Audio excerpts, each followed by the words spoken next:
Amén, hermanos, que el Señor nos bendiga en esta mañana. Sea usted muy bienvenido a esta instancia de la escuela dominical. En la clase de los adultos hemos estado estudiando el libro de Eclesiastés. En esta oportunidad es la segunda lección, en la unidad número 12, que lleva como título El verdadero sentido de la vida. Hoy corresponde al estudio 51, que lleva también como título Bases para el éxito. Si usted se fija, el contexto de esta lección de hoy va desde el capítulo 7 al capítulo 12, que son bastantes capítulos, pero nos vamos a centrar en el estudio del capítulo 11 y 12. Y vamos a dividir esta escuela en dos partes. En primer lugar, hacer una referencia en general al libro, ver algunas de las aplicaciones, una vista panorámica, recordar algunas cosas importantes, y en la segunda parte un breve comentario del capítulo 11 y del capítulo 12. Así que vamos con esta parte del estudio. Bueno, cada persona busca la realización en su vida, pero ¿dónde se encuentra? ¿Está en la riqueza material, en los placeres, en la sabiduría humana? Salomón ponderó en estas cosas y otras más, pero no obtuvo satisfacción plena en ellos. Él describe su búsqueda en el libro de Eclesiastés y concluye que todo esto lleva a la inutilidad. Dice la palabra del Señor: en realidad, ¿quién sabe qué le conviene al hombre en esta breve y absurda vida suya? ¿Por dónde pasa como una sombra? ¿Y quién puede decirle lo que sucederá en esta vida después de su muerte? Eclesiastés 6:12. Para encontrar el significado de la vida, se debe ir más allá de estas posibilidades.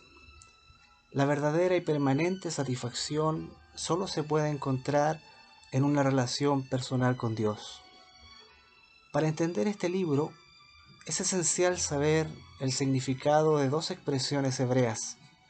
La primera, vanidad de vanidades, y la segunda, bajo el sol.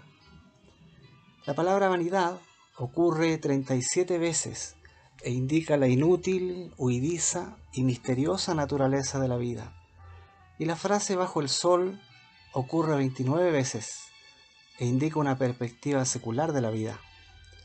Estas dos expresiones son indicios de que el escritor, Salomón el predicador, no está describiendo el mundo en sus propios términos como el rey a quien Dios había escogido, sino desde la perspectiva de una persona increíblemente exitosa, pero secular, que considera el mundo independientemente de Dios y concluye que no hay esperanza.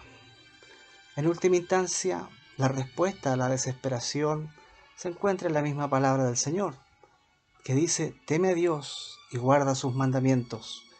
Eclesiastés 12:13.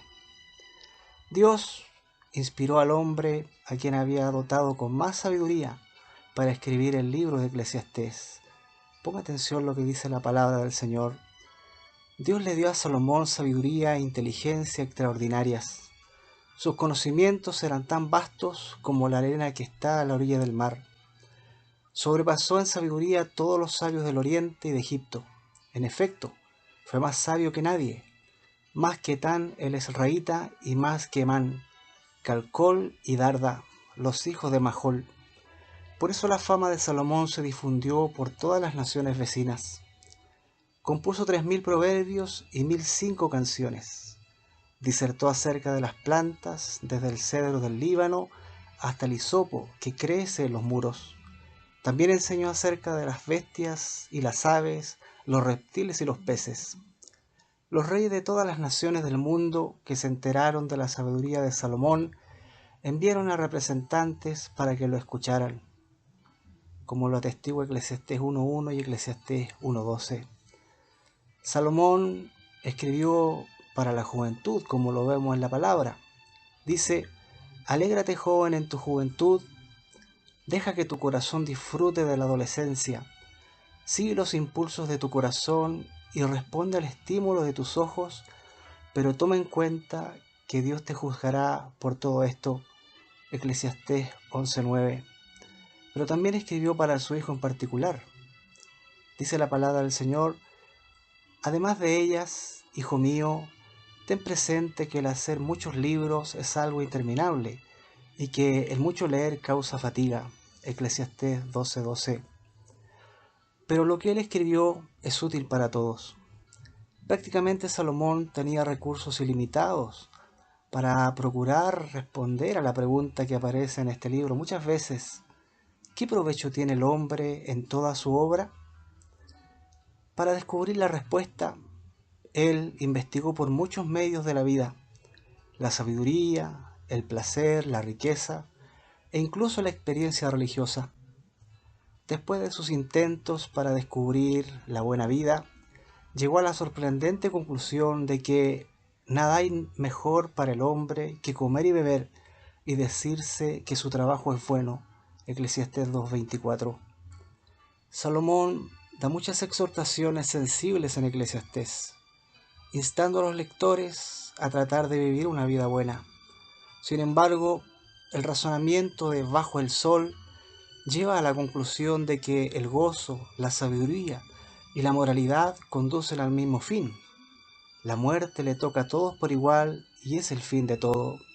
Entonces, ¿puede este libro haber sido inspirado por Dios? Por supuesto que sí. Todas las palabras de este libro, como las de los otros libros bíblicos, fueron inspiradas por Dios. Este libro da el mejor ejemplo del razonamiento bajo el sol y en forma conclusiva ilustra que es esencial una revelación especial de Dios para poder contestar las preguntas que Eclesiastés hace. ¿Qué provecho saca el hombre de tanto afanarse en esta vida?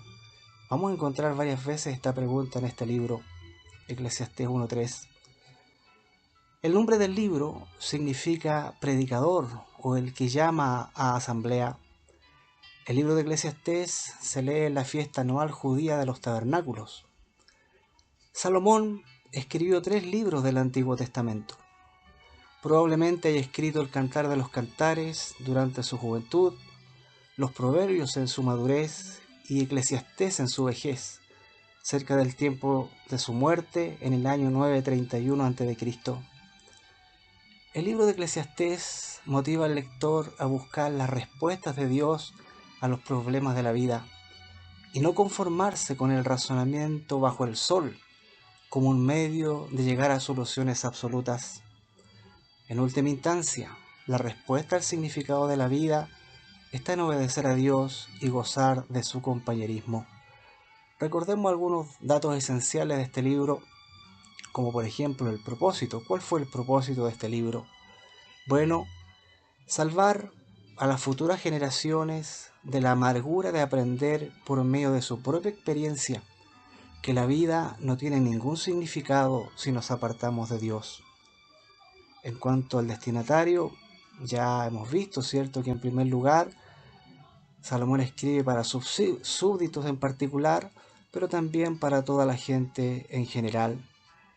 En cuanto al marco histórico, vamos a darnos cuenta al leer este libro que Salomón hace un análisis retrospectivo de su vida, mucha de la cual la vivió lejos de Dios. Esto es importante recordar. Cuando uno lee este libro, se va a encontrar con varias figuras que de alguna manera quieren interpretarlo. La figura del conejo que está en su jaula, que tiene mucha hambre y alrededor está lleno de figuras pintadas de pasto de papel. El conejo lo único que desea es eso, piensa que eso es lo que lo va a satisfacer, pero en sí mismo eso es vacío porque es papel pintado.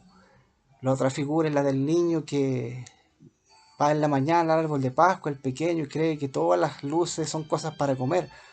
Pero cuando toma una se da cuenta que no, y busca, y al final se da cuenta que todo es vacío, que todo es inútil, que todo es vanidad. Cuando Salomón ascendió al trono, vamos a recordar que le pidió a Dios sabiduría. Note lo que dice la palabra del Señor. Aquella noche Dios se le apareció a Salomón y le dijo: pídeme lo que quieras. Salomón respondió: tú trataste con mucho amor a David mi padre, y a mí me has permitido reinar en su lugar. Señor y Dios, cumple ahora la promesa que le hiciste a mi padre David, pues tú me has hecho rey de un pueblo tan numeroso como el polvo de la tierra. Yo te pido sabiduría y conocimiento para gobernar este gran pueblo tuyo. De lo contrario, ¿quién podría gobernarlo? Entonces Dios le dijo a Salomón: ya que has pedido sabiduría y conocimiento para gobernar a mi pueblo, sobre el cual te he hecho rey, y no has pedido riqueza, ni bienes, ni esplendor, y ni siquiera la muerte de tus enemigos o una larga vida, te los otorgo. Pero además voy a darte riquezas, bienes y esplendor, como nunca los tuvieron los reyes que te precedieron, ni los tendrán los que habrán de sucederte. Segundo libro de Crónicas, capítulo 1, del 7 al 12. Salomón llegó a ser el hombre más sabio de este mundo. Estudió, enseñó, juzgó y escribió. Llegaron a Jerusalén reyes y líderes de otras naciones para aprender de él. Pero con todo su conocimiento práctico de la vida, Salomón no pudo escuchar sus propios consejos y su vida comenzó a declinar en una espiral descendente. Cerca del final de su vida, miró hacia atrás con una actitud de humildad y arrepentimiento. Hizo un inventario del mundo que él había experimentado, esperando salvar a sus lectores de la amargura de aprender por medio de la experiencia personal que todo lo que está lejos de Dios es vacío, es hueco y sin significado alguno. A pesar de que el tono de Eclesiastés es negativo y pesimista, no debemos concluir que el único capítulo que vale la pena leer y aplicar es el último, en donde el autor vierte sus conclusiones. En realidad, el libro entero está lleno de sabiduría práctica, por ejemplo, cómo lograr cosas en el mundo y permanecer fuera de problemas, y también de sabiduría espiritual, de cosas como cómo encontrar y conocer los valores eternos. Salomón hizo un enfoque muy sincero de la vida. Todas sus declaraciones acerca de la vanidad de la vida están ahí con este propósito que ya hemos escuchado, hemos leído, de guiar a la gente a buscar la verdadera felicidad únicamente en Dios. No estaba tratando de destruir la esperanza, sino de dirigirlas hacia el único que verdaderamente puede cumplirlas. Salomón confirma el valor del conocimiento, de las relaciones, el trabajo y el placer, pero todo en su debido lugar. Todas estas cosas temporales de la vida deben verse a la luz de lo eterno. Por lo tanto, leamos Eclesiastés y aprendamos acerca de la vida. Escuchemos las advertencias severas y las predicciones terribles y comprometámonos a honrar a su Creador ahora. En cuanto al Cristo revelado, aunque el libro de Eclesiastés no contiene profecías o alusiones tipológicas sobre Jesús, anticipa cierto número de enseñanzas de aquel a quien se cumplieron la ley y los profetas. Dice la palabra del Señor: no piensen que he venido a anular la ley o los profetas. No he venido a anularlos, sino a darles cumplimiento. Mateo 5:17. Aunque Jesús dijo pocas cosas acerca de la sabiduría, Pablo se refirió ampliamente a la sabiduría que viene de Dios, en contraste con la del estrecho mundo de las limitaciones humanas. El Señor en Mateo 6 advierte contra la búsqueda de las riquezas en este mundo, diciendo que era el reino de los cielos lo que se debía buscar, lo cual nos hace recordar como un eco la condena contra el materialismo del mismo predicador. Dice la palabra del Señor: no acumulen para sí tesoros en la tierra, donde la polilla y el óxido destruyen, y donde los ladrones se meten a robar. Más bien acumulen para sí tesoros en el cielo, donde ni la polilla ni el óxido carcomen, ni los ladrones se meten a robar. Porque donde esté tu tesoro, allí también estará tu corazón. Mateo 6, del 19 al 21. De la misma manera, el énfasis en los cielos que Jesús hace refleja la imposibilidad de encontrar algo de valor permanente debajo del sol o en este mundo. La conclusión a la que llega el predicador de que el único valor verdadero reside en la reverencia y en la obediencia a Dios y equivale a la enseñanza de Jesús de que lo más importante es nuestra actitud hacia Dios, como lo dice su palabra. Dice así: ama al Señor tu Dios con todo tu corazón, con todo tu ser y con toda tu mente. Mateo 22:37. Pero en segundo lugar, nuestra actitud hacia los demás seres humanos. Y ama a tu prójimo como a ti mismo. Mateo 22:39. Cuando nos referimos al Espíritu, todas las referencias en este libro, todas las referencias al Espíritu en Eclesiastés, designan la fuerza vital que anima a los seres humanos y a los animales.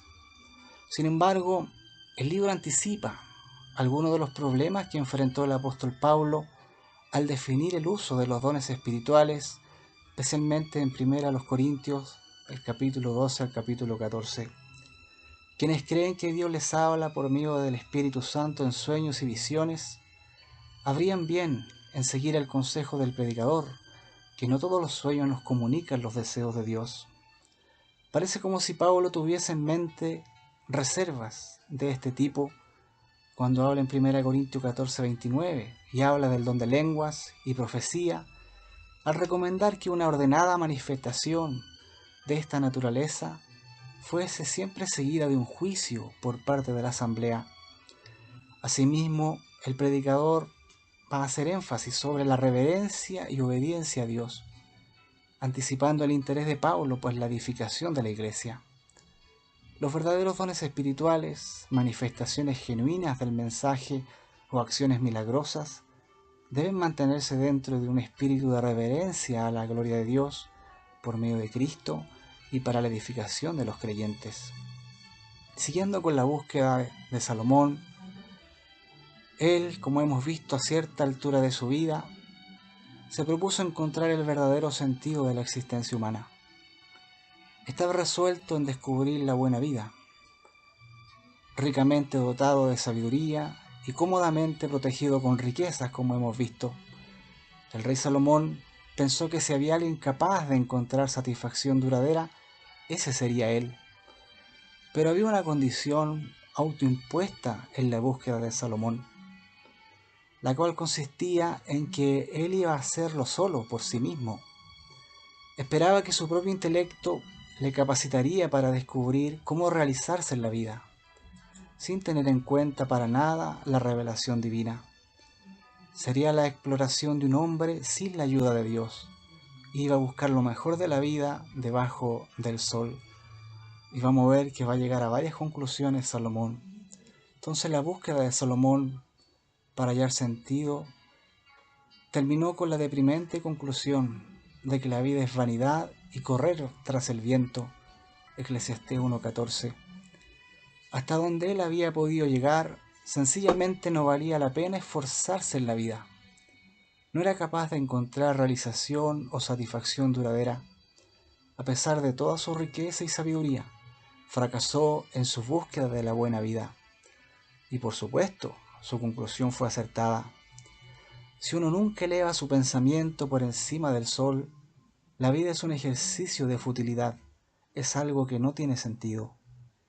Todo lo que el mundo ofrece, todo junto, no puede satisfacer el corazón humano. Fue Pascal quien dijo: hay un vacío en forma de Dios en el corazón del hombre. Y San Agustín observó: tú nos has creado, oh Señor, para ti, y nuestro corazón no hallará reposo hasta que repose en ti. La experiencia de Salomón anticipó la verdad de las palabras del Señor. Cualquiera que bebiere de esta agua volverá a tener sed. Juan 4:13. El agua de este mundo no puede dar satisfacción duradera.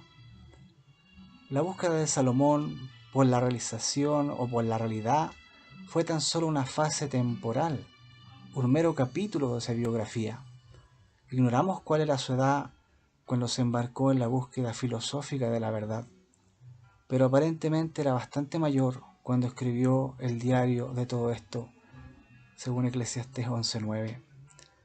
Al final, Salomón sí que alzó su mirada por encima del sol. Esto parece evidente por el hecho de que la mayor parte de 3 de los libros de la Biblia se le atribuyen a él. No obstante, el pecado y fracaso que ensombrecieron los últimos años de su vida nos recuerdan cuán seriamente puede deslizarse un creyente y cuán imperfectos son incluso las figuras más brillantes del Señor Jesús. En cuanto a Salomón y Dios, es obvio que Salomón creía en Dios, aún durante el tiempo cuando buscaba satisfacción. Se refiere a él nada menos que 40 veces en Eclesiastés. Pero esto no quiere decir que en ese tiempo él fuera un creyente devoto. La palabra Dios que él usa a través del libro es Elohim, el nombre que le revela como el poderoso creador. Ni una vez se refiere a él como Jehová, Señor o Yahvé, el Dios que por medio de un pacto establece relación con el hombre. Esta es una importante observación.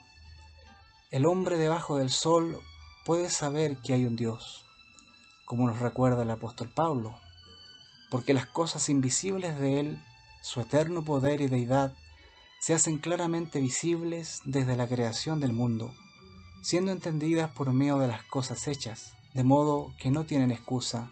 Romanos 1:20. La creación hace que la existencia de Dios sea obvia. El ateísmo no es un rasgo de sabiduría, sino de ceguera voluntaria y testaruda. Salomón, el hombre más sabio que haya vivido jamás, buscando la verdad con su propia mente, supo reconocer la realidad de un ser supremo. Pero aunque cualquiera puede saber que hay un Dios, Elohim, que creó todas las cosas, Dios como Jehová solo puede llegar a ser conocido por revelación especial. Por lo tanto, las repetidas referencias a Dios, Elohim, en este libro no equivalen a la fe que salva. Lo único que demuestra es que la creación atestigua la existencia de Dios y que aquellos que la niegan son necios. Vemos también otra característica de este libro, el mal uso de Eclesiastés. Bueno, por el mismísimo hecho de presentar el razonamiento humano debajo del sol, Eclesiastés es uno de los libros favoritos de escépticos y sectas. Lo citan con gran entusiasmo para demostrar su incredulidad y sus doctrinas heréticas, especialmente en lo tocante a la muerte y el más allá. Por ejemplo, usan versículos de este libro para enseñar que el sueño del alma después de la muerte y la aniquilación de los malos que han muerto. Sacan versículos de contexto para negar la inmortalidad del alma y la doctrina del castigo eterno. Pero nunca ponen la llave en la puerta. Nunca les dicen a sus víctimas que Eclesiastés expone la sabiduría humana debajo del sol y que por lo tanto no es una fuente válida de textos claves de las doctrinas de la fe cristiana. Los cristianos en la iglesia moderna asumen muchas veces una actitud intelectual pasiva, aceptando casi todo lo que se les dice, o simplemente cuestionando una doctrina de acuerdo con las apariencias, en lugar de investigar si ésta posee un fundamento bíblico. El reto del predicador encuentra un paralelo en la recomendación del apóstol Pablo a los cristianos de Éfeso, donde les dice que no fuesen niños fluctuantes, llevados por doquier de todo viento de doctrina. Efesios 4:14. Al principio de interpretar uno mismo las Escrituras, claramente establecido por Lutero y los reformadores, se le añade el mandato de escudriñar las Escrituras para conocer lo que verdaderamente enseñan. Juan 5:39. El propósito del predicador de encontrar lo que realmente tiene valor en esta vida debe constituir un reto para cada creyente verdadero en Jesucristo, el camino y la verdad y la vida. Juan 14:6. El fracaso del predicador a la hora de hallar algo de valor permanente en las cosas de este mundo enseña a los cristianos que viven en los tiempos de codicia y materialismo a concentrarse en las cosas de arriba y no glorificar la ambición y las posesiones materiales, como dice Colosenses 3, 1. Vamos ahora al texto, al capítulo 11 y al capítulo 12, para poder hacer un breve comentario. Leamos en primer lugar los primeros 5 versículos. Dice Eclesiastés 11 del 1 al 5: lanza tu pan sobre el agua, después de algún tiempo volverás a encontrarlo. Comparte lo que tienes entre 7 y aún entre 8, pues no sabes qué calamidad pueda venir sobre la tierra. Cuando las nubes están cargadas, derraman su lluvia sobre la tierra. Si el árbol cae hacia el sur o cae hacia el norte, donde cae allí se queda. Quien vigila el viento no siembra, quien contempla las nubes no cosecha. Así como no sabes por dónde va el viento ni cómo se forma el niño en el vientre de la madre, tampoco entiendes la obra de Dios, creador de todas las cosas. Bueno, estos versículos del 1 al 5, vamos a ver que Salomón va a mostrar y va a hacer un resumen de que la vida encierra riesgos y oportunidades. Debido a que la vida no ofrece garantías, debemos estar preparados. Echa tu pan sobre las aguas, dice. Significa que la vida presenta oportunidades que debemos aprovechar y no limitarnos a ir a lo seguro. Salomón no apoya la actividad de desesperanza o la actitud de desesperanza. Solo por el hecho que la vida sea incierta no quiere decir que no hagamos nada. Necesitamos un espíritu de confianza y aventura. Debemos enfrentar los riesgos y oportunidades de la vida con entusiasmo y fe, pero siempre dirigidos por Dios. Dice el versículo 4: quien vigila el viento no siembra, quien contempla las nubes no cosecha. Esperar a que lleguen las condiciones perfectas significará inactividad. Este razonamiento práctico se aplica en especial a la vida espiritual. Si esperamos el tiempo y el lugar perfectos, por ejemplo, para leer la Biblia, nunca comenzaremos a leerla. Si esperamos una iglesia perfecta, nunca nos congregaremos. Si esperamos un ministerio perfecto, nunca serviremos. Tomemos medidas ahora para crecer espiritualmente. No esperemos a que lleguen las condiciones que tal vez nunca existirán. Leamos el versículo 7 y el 8. Dice del capítulo 11: grata es la luz y qué bueno que los ojos disfruten del sol. Mas si el hombre vive muchos años y todos ellos los disfruta, debe recordar que los días tenebrosos serán muchos y que lo venidero será un absurdo. Salomón no es un pesimista monótono. Nos alienta para que nos regocijemos todos los días, pero que recordemos que la eternidad es mucho más larga que la expectativa de vida de una persona. El Salmo 90:12 dice: enséñanos de tal modo a contar nuestros días que traigamos al corazón sabiduría. La persona sabia no solo piensa en el impacto del momento, echa un vistazo a largo plazo hacia la eternidad. Dé a sus decisiones un enfoque desde una perspectiva de Dios. Considera el impacto que tendrán dentro de 10 años y para siempre. Viva con una actitud de que si bien la vida es corta, viviremos con Dios para siempre.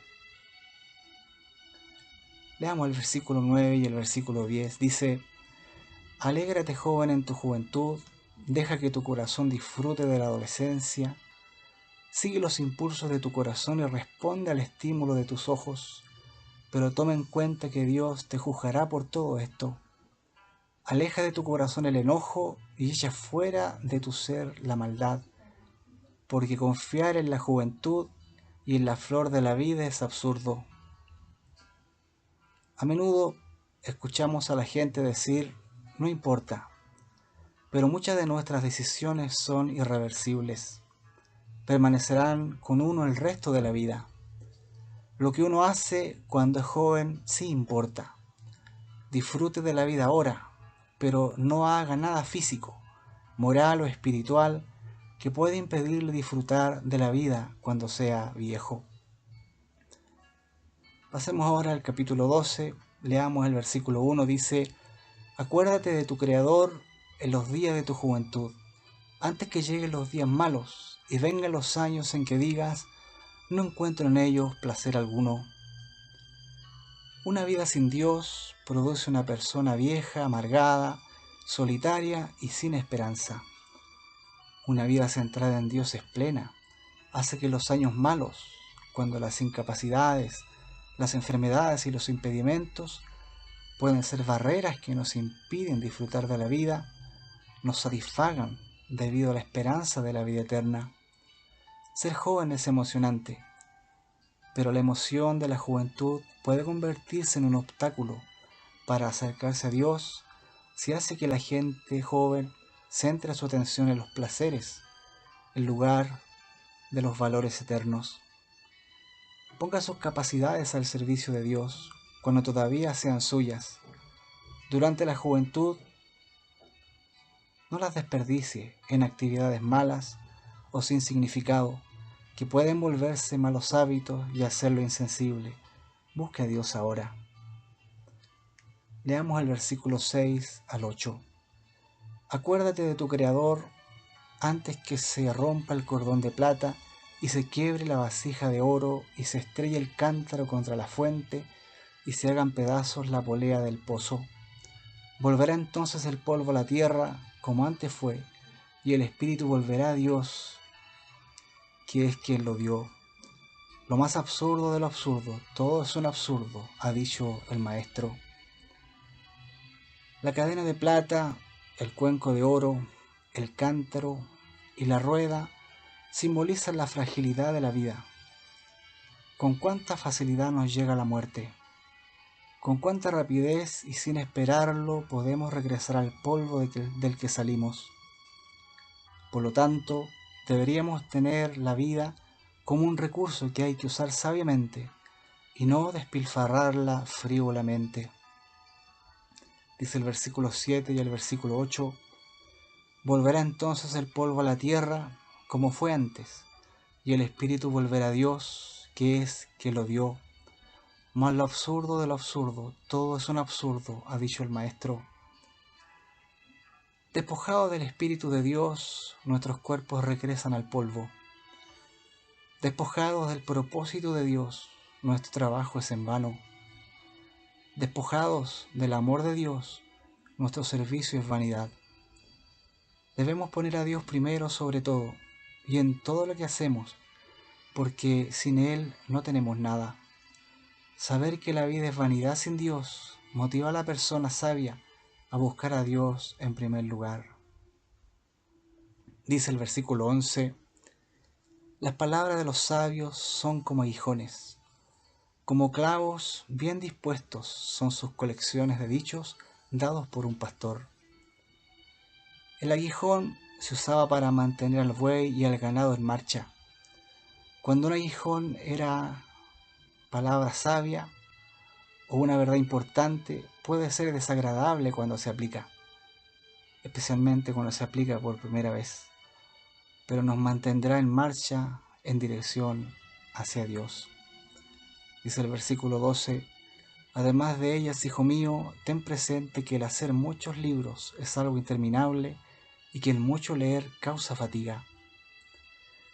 Existen opiniones interminables acerca de la vida y filosofías acerca de la forma en la que debemos vivir, que pueden ser leídas y estudiadas por siempre. No es malo estudiarlas, pero deberíamos pasar la mayor parte del tiempo alimentándonos de la verdad de la palabra de Dios. La sabiduría debe llevar a la acción. Los estudiantes sabios de la Biblia comprenderán y harán lo que se les ha enseñado. Debido a que nuestro tiempo en la tierra es muy corto, debemos usarlo para aprender verdades importantes, las que afectan esta vida y también la eternidad. Finalmente, en el versículo 13 y 14, dice, el fin de este asunto es que ya se ha escuchado todo. Teme pues a Dios y cumple sus mandamientos, porque esto es todo para el hombre. Pues Dios juzgará toda obra, buena o mala, aún la realizada en secreto. Ya en su conclusión, Salomón presenta sus antídotos, por decirlo así, para las dos enfermedades presentadas en este libro en forma figurada. Quienes carezcan de propósito y dirección en la vida deben respetar a Dios y seguir sus principios para la vida. Y los que piensan en la vida que es injusta deben recordar que Dios analizará la vida de cada persona para determinar cómo le ha respondido a Él y traerá a juicio todo hecho. ¿Ha comprometido usted su vida presente y futura con Dios? ¿Está su vida a la altura de las normas de Dios? Finalmente, el libro de Eclesiastés no puede interpretarse correctamente sin leer estos versículos finales. Me refiero al versículo 13 y al 14. No importan cuáles sean los misterios y las aparentes contradicciones de la vida, debemos trabajar hacia el único propósito de conocer a Dios. En Eclesiastés, Salomón nos muestra que debemos disfrutar de la vida, pero que esto no nos exime de obedecer los mandamientos de Dios. Debemos buscar el propósito y el significado de la vida, pero no se pueden encontrar en los logros humanos. Debemos reconocer la maldad, necedad e injusticia de la vida, y aún así mantener una actitud positiva y una fe sólida en Dios. El texto nos muestra que todas las personas tendrán que comparecer delante de Dios y ser juzgadas por lo que hicieron en esta vida. No podremos utilizar las incongruencias de la vida como excusas de no haber vivido adecuadamente. Y vamos a recoger 5 ejemplos finales para cómo nos muestra este predicador la forma de vivir bien. En primer lugar, necesitamos reconocer que el esfuerzo humano separado de Dios es vanidad. Lo vuelvo a repetir. Necesitamos reconocer que el esfuerzo humano separado de Dios es vanidad. En segundo lugar, algo muy importante que podemos ver también para poder vivir bien es que debemos colocar a Dios en el primer lugar de nuestra vida, pero ahora. En tercer lugar, para vivir bien debemos recibir todo lo bueno como un regalo de Dios. Recibir todo lo bueno como un regalo de Dios. En cuarto lugar, debemos darnos cuenta que Dios juzgará tanto lo malo como lo bueno. Y finalmente, saber que Dios juzgará la calidad de vida de toda persona. Es interesante y resulta extraño que la gente se pase la vida entera luchando por alcanzar el verdadero gozo que Dios nos da como resultado y como regalo. Hasta aquí es cierto la lectura y el estudio de este libro. Espero que sea de gran bendición para cada una de nuestras vidas. Que el Señor le bendiga.